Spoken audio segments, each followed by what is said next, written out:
कुछ लोग कहते हैं कि हमारा भाग्य ईश्वर द्वारा लिखा गया है और कुछ लोग कहते हैं कि मनुष्य अपना भाग्य स्वयं लिखता है। पता नहीं कि क्या सच है, लेकिन ज़िंदगी को करीब से देखने के बाद मैं इस निष्कर्ष पर पहुंचा हूं कि यदि मनुष्य चाहे तो अपने भाग्य को बदल सकता है। जानता हूं मेरी बात सुनने में कुछ लोगों को अजीब लग रही होगी, क्योंकि हमें बचपन से यही तो सिखाया गया है कि भाग्य बनाना और बिगाड़ना केवल ईश्वर के हाथ में ही है। फिर भी ये जानते हुए हम अपने बच्चों को स्कूल भेजते हैं ताकि उनके भाग्य को बदला जा सके। दोस्तों, है ना कमाल की बात।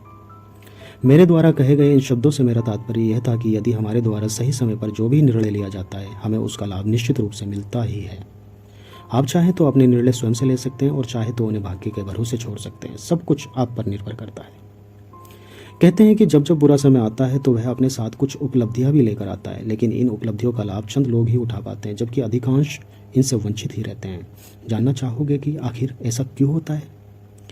ऐसा इसलिए होता है क्योंकि हम अपने फैसले लेने से डरते हैं और अपने फैसलों के लिए उन लोगों से राय लेते हैं जो आपके बारे में कुछ भी नहीं जानते हैं।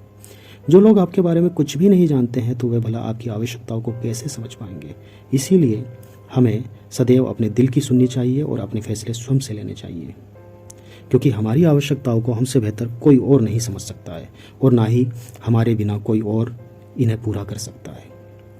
और यह बात ज्ञानी लोग भली भांति जानते हैं, इसलिए वे समय के अनुसार अपने व्यवहार व विचारधारा में परिवर्तन लाते रहते हैं, जबकि अधिकांश लोग ऐसा करने से चूक जाते हैं। आज जो समय है, ऐसे समय में या तो हम सब कुछ भाग्य के भरोसे छोड़ कोविड व लॉकडाउन को आधार बना अपने क्रियाकलाप और जिम्मेदारियों से पीछा छुड़ाते हुए स्वयं को धोखा दे सकते हैं, या फिर समय के अनुसार अपने दैनिक क्रियाकलापों और व्यवहार को बदल स्वयं के जीवन को बेहतर बनाने के लिए प्रयास कर सकते हैं। ना तो लॉकडाउन लगने से हमें भूख लगनी बंद हो जाएगी और ना ही जॉब छोड़कर घर पर बैठने से हमारी आवश्यकताएं पूरी हो पाएंगी।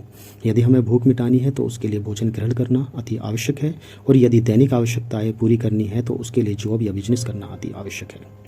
यदि समय हमें ऐसा करने की अनुमति नहीं दे रहा है तो हमें इसके लिए कोई अन्य युक्ति तलाश करनी होगी या फिर अपनी कार्यशैली में परिवर्तन लाना होगा, क्योंकि यही एकमात्र समाधान है हमें हमारी समस्याओं से छुटकारा दिलाने का। दुनिया में बहुत ही कम लोग हैं जो जॉब से अपनी प्रत्येक आवश्यकताएं पूरी करने में सक्षम हैं, जबकि अधिकांश को उन्हें पूरा करने हेतु कुछ ऐसे स्रोत तलाश करने होते हैं जिनके माध्यम से उनकी दैनिक आवश्यकताओं को सरलतापूर्वक पूरा किया जा सके। इतिहास साक्षी है, जब जब हम पर कोई आपदा आई है तब तब इस धरती माँ ने हमारा साथ दिया है। हम भारतीय धरती को माँ इसलिए कहते हैं क्योंकि वह माँ के समान निस्वार्थ हर परिस्थिति में हमारा साथ देती है और हमें ताज़ा सब्जियाँ, फल फूल और अन्न प्रदान करती है। और अगर मैं वर्तमान परिस्थितियों पर प्रकाश डालते हुए वर्तमान भाषा का प्रयोग कर कहूँ कि अधिकांश व्यवसाय इसी के माध्यम से सफल हो पाए हैं, तो इस बात को नकारा नहीं जा सकता है, क्योंकि यह 100% सत्य बात है। दोस्तों, भूमि इन्वेस्टमेंट आय का सबसे अच्छा स्रोत माना जाता है, क्योंकि इस इन्वेस्टमेंट में बायर कभी भी लॉस में नहीं जाता है, और इतिहास भी इस बात का साक्षी है कि भूमि इन्वेस्टमेंट ने आज तक किसी को भी निराश नहीं किया है।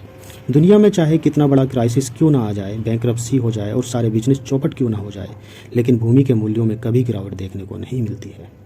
इसके मूल्य दिन प्रतिदिन बढ़ते ही रहते हैं। इसलिए रियल एस्टेट में इन्वेस्टमेंट करने वाले सदैव प्रॉफिट में रहते हैं। आज पूरा वर्ल्ड मंदी और बेरोजगारी से जूझ रहा है, लेकिन डेवलपर फिर भी नई नई स्कीमें लेकर आ रहे हैं। क्यों? क्योंकि उन्हें समझ आ चुका है कि आज के दौर में एक व्यक्ति के लिए घर कितने मायने रखता है। वर्तमान में एक व्यक्ति के लिए घर ही उसका ऑफिस है और घर ही उसके बच्चों का स्कूल। इसलिए उसका बड़ा होना मजबूरी का हो या आवश्यकता, दोनों ही है। इसीलिए आज डेवलपर वर्तमान को ध्यान में रखते हुए नई नई स्कीम व योजनाएं लेकर आ रहे हैं। शायद वैसी स्कीमें आपको बाद में ना मिल पाएं। जो इस समय को समझकर निर्णय ले लेगा वह अपने बच्चों के भविष्य को उज्जवल बना पाएगा, और जो यह सोचकर इन स्कीमों को अनदेखा कर देगा कि ये तो आती ही रहेंगी, तो उनका कुछ नहीं होने वाला। यह सच है कि स्कीमें आनी कभी बंद नहीं होने वाली, लेकिन वे डेवलपर के मन मुताबिक होंगी, मजबूरी में निकाली गई स्कीमें नहीं होंगी। इसलिए समय को नज़रअंदाज ना करें और इन स्कीमों का लाभ उठाएं। आज उपलब्धि आपके दरवाजे पर दस्तक दे रही है। चाहे तो आप इसका लाभ उठा सकते हैं और चाहे तो सब कुछ भाग्य के भरोसे छोड़ आगे बढ़ सकते हैं। निर्णय आपके हाथ में है। यदि आप इन बेहतर योजनाओं का लाभ उठाना चाहते हैं तो कृपया स्क्रीन पर दिख रहे नंबर 9811851371 पर कॉल करके मुझसे संपर्क करें। मैं आपको विश्वास दिलाता हूं कि मेरे पास आपकी आवश्यकता अनुसार विकल्प अवश्य होगा। ईश्वर आपके आगामी जीवन में सुख और समृद्धि लेकर आए, वे आपको और आपके अपनों को हर बीमारी से महफूज रखे। धन्यवाद। फिर से सड़कों पे सब नाचेंगे, पटरी पे पहिए भागेंगे, गूंजेंगे खेलों के खुशियां गम भी हम मिलकर बांटेंगे, फिर से होगी सपनों की उड़ान। जो साथ